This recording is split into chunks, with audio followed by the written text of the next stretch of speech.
Hey everybody, I just want to take a little time to kind of go over what we do as far as our beef goes. We've got one cow, one heifer, and two steers right there. The heifer and one of the steers is going to the butcher on the 1st. The other steer is going to go probably in about March. This is what we feed them right here. This is from Thayer Feeds in Kansas. It's a beef finisher. It's all organic.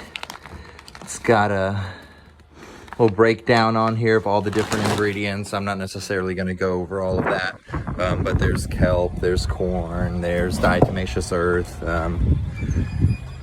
good diverse variety of minerals and grains in there. We chose organic because honestly, about 5-6 years ago, I found out exactly what's in the conventional feedlot feed. And I mean everything from cotton gin trash to plastic and wrappers and waste and discard from bread companies to literal turkey and chicken feces. And that's what you get when you get grocery store beef. And I didn't want anything to do with that. We tried grass-fed, just wasn't our kind of thing.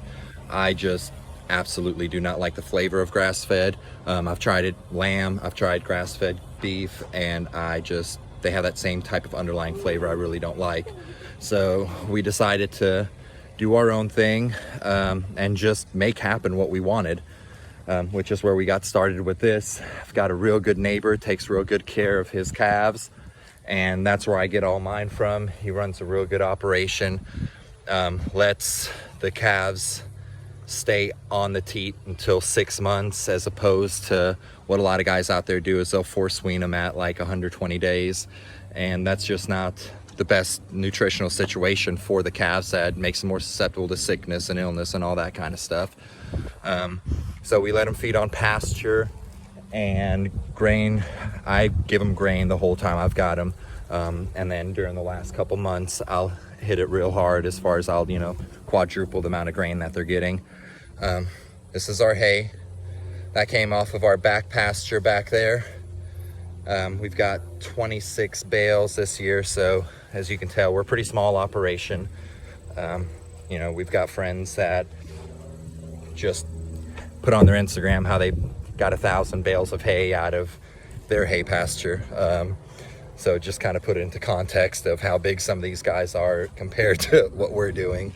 Just a very small, modest operation, but we love it. And it's more about, for us, about doing what we like and doing what we care about than it is about really just having a big, giant, massive operation and not having to work, outside of our beef operation.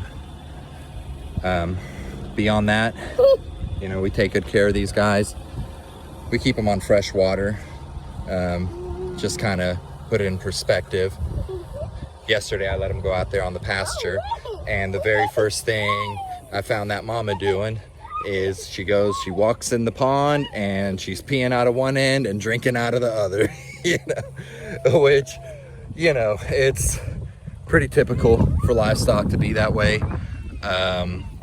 But anything I can do to make sure that all their consumption is, clean,